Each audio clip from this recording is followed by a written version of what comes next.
다양한 발명품들이 분명 우리의 삶을 편리하게 해준 것은 사실이다. 하지만 발명이란 이름 아래 탄생한 물건이 시대에 따라 꼭 축복만은 아니었다. 때로는 인간에게 돌이킬 수 없는 화를 자초한 경우도 있다.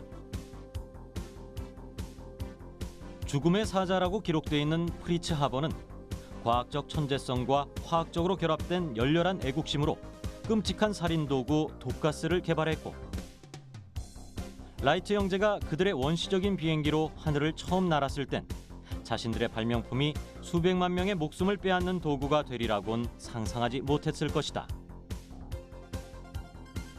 최고의 에너지로 각광받던 원자력은 한 번의 실수로 재앙을 가져다 주기도 하고 위협적인 무기가 되기도 한다. 이는 발명을 어떻게 사용하느냐 하는 인간의 의지에 달린 문제로 인간이 이 지구상에 존재하는 한 언제나 부딪히게 되는 일. 다시 말해 발명품을 사용하는 우리들의 지혜가 축복과 재앙의 기준이 되는 것이다. 유레카!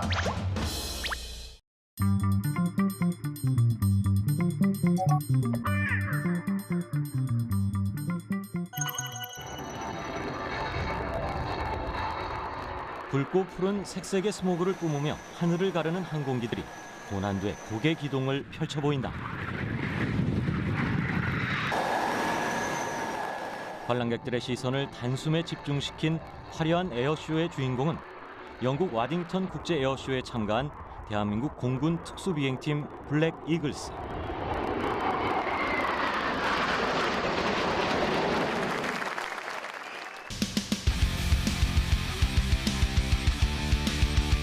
환상적인 에어쇼를 선보였던 항공기가 바로 T-50 고등훈련기다. 고도의 기동성을 자랑하는 디지털 비행 제어 시스템, 디지털 제어 방식의 엔진, 견고한 기체와 착륙 장치 등을 장착해 같은 급의 훈련기 가운데 최고의 성능을 지닌 것으로 평가받고 있다. 또한 국내 기술로 개발된 최초의 초음속 항공기로 세계 12번째 초음속 항공기 개발 국가라는 타이틀을 안겨줬다. 검독수리, 골든 이글이라는 별칭을 갖고 있는 고등훈련기 T-50은 길이 13.4m, 너비 9.45m, 높이 4.91m의 기체에 최대 속도 마 1.5의 초음속 항공기다.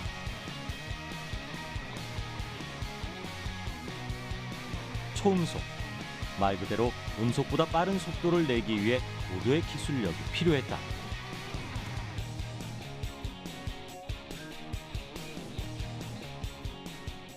T-50에는 초음속 항공기이기 때문에 초음속의 저항을 줄이기 위해서 항공기 외형 설계 기술과 또한 구조 성능을 높이기 위한 개발 기술이 되었고, 블렌디드 윙 바디 개념과 흡입구의 S자형을 도입함으로써 RCS를 줄이고 공기 저항을 줄이는 게 되었으며, 또한 3중 디지털 플라이바를 적용하여 비행의 안정성과 기동성을 높이게 하였고, 또한 엔진의 페이덱을 사용하여 엔진의 안정성과 효율성을 높였습니다. 그야말로 고도 기술의 집약체라 할 수 있는 T-50 고등훈련기는 개발 착수부터 완료까지 모두 8년이 걸린 프로젝트다.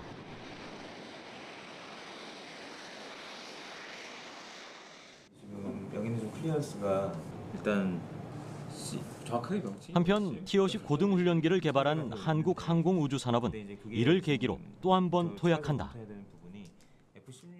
T-50의 개발에 경험이 없었더라면 경공격기는 꿈도 못 꿨지요. 근데 경공격기를 저희들이 개발하면서 T-50 이제 전수받았던 기술이 이제 국산화되는 그런 과정에 우리가 많은 기술과 경험을 습득하게 됐고, 그 이후에는 저희들이 세계 어느 나라하고 또 어느 회사와 비교해도 상당한 수준의 항공기 개발 기술과 경험을 갖고 있습니다.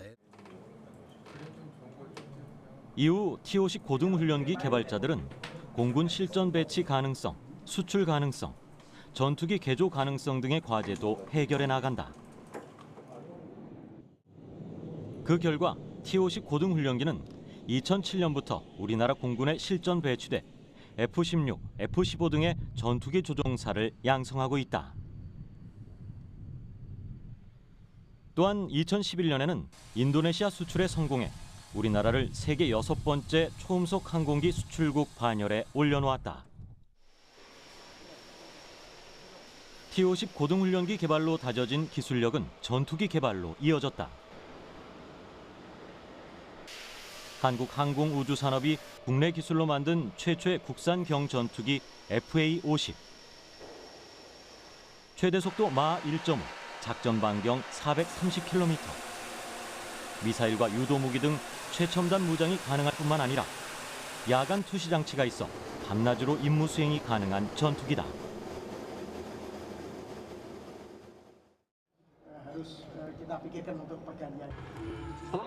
FA-50 경전투기를 포함한 T-50 계열 항공기는 인도네시아 수출 이후 이라크, 필리핀, 태국 등 동남아시아, 남미, 중동으로의 수출에 성공하며 세계를 향해 비상하고 있다.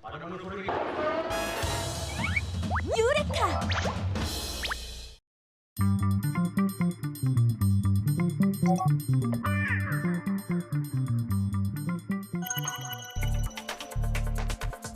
강력한 폭탄뿐 아니라 총격에서도 인명을 구해주는 방탄 유리는 과연 어떻게 만들어지는 것일까? 원래 유리는 그 자체로서 어느 정도의 방탄 기능을 가지고 있다. 하지만 권총의 총알을 뚫지 못하게 하려면 그 두께가 4cm는 좋게 넘어야 한다. 두께가 너무 두꺼워지면 유리는 투과하여 물체를 감지하는 유리로서의 기능을 상실해버린다. 하지만 두께가 얇으면 방탄의 기능을 상실하고 작은 충격에도 쉽게 깨지게 되는 것이 바로 유리다.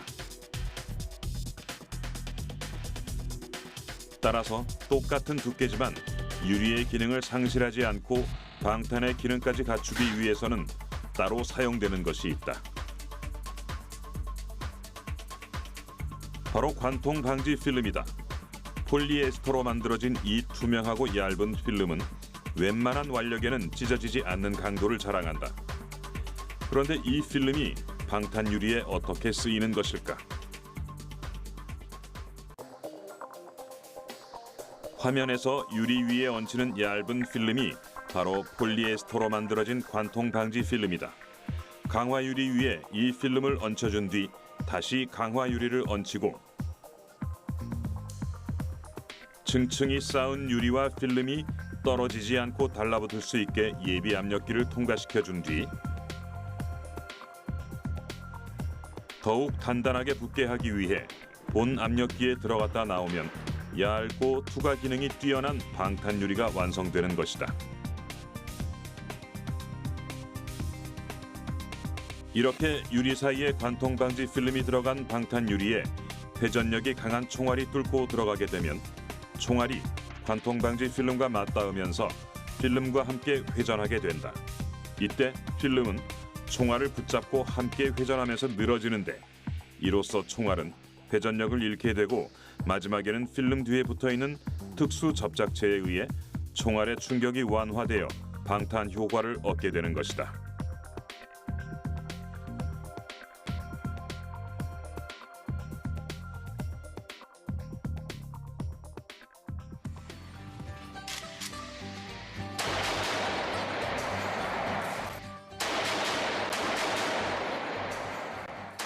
거리 5m 밖에서 권총으로 쏜 최초의 총탄은 3발 정도를 막아낼 수 있으며 총알이 일단 들어온 뒤에는 필름이 변형되어 4발 이상의 총탄에는 견디지 못하게 된다. 따라서 방탄 유리의 궁극적 목적은 최초의 피격 후 도피할 수 있는 시간을 가지게 하는 데 있다고 할 수 있다. 유레카!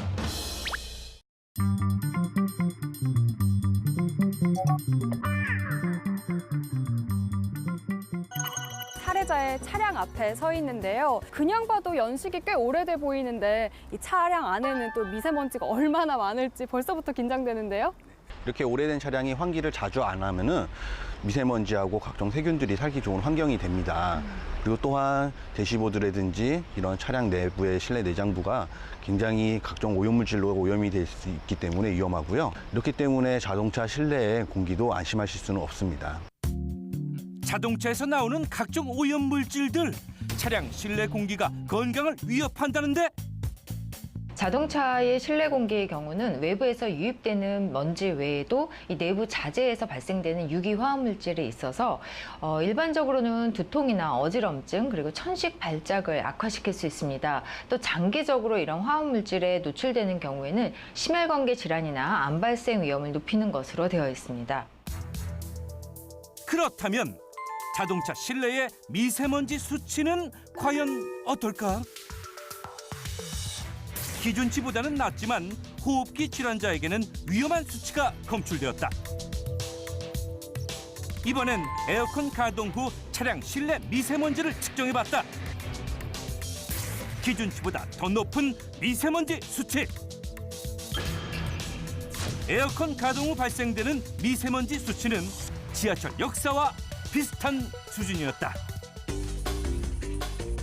에어컨 속 미세먼지를 예방하기 위해서는 필터를 주기적으로 갈아주는 것이 필요하다.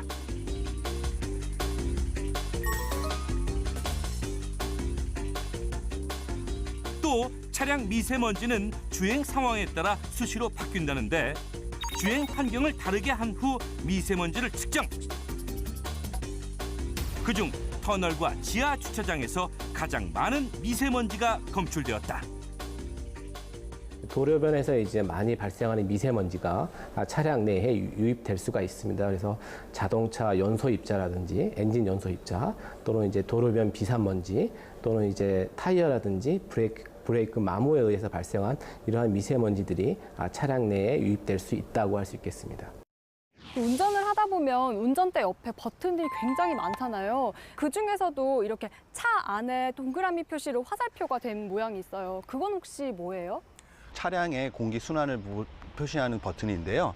내부 순환 버튼이라고 있습니다. 요즘에는 바깥 공기가 굉장히 나쁘니까 내부 순환 버튼으로 누르시고 운전을 많이 하시는데요. 이런 경우 그 내부 순환 밖에 공기가 들어오지 않기 때문에 이산화탄소가 굉장히 발생하기 쉽습니다. 과연 내부 순환 모드로 변환 후 외부 공기가 차단된 상태에서 이산화탄소 농도는 얼마나 나올까? 측정 결과 기준치보다 2배가 높은 농도가 검출. 차량 내 이산화탄소 농도가 높으면 두통과 졸음을 유발. 잊지 말고 환기를 자주 시켜주는 것이 매우 중요하다.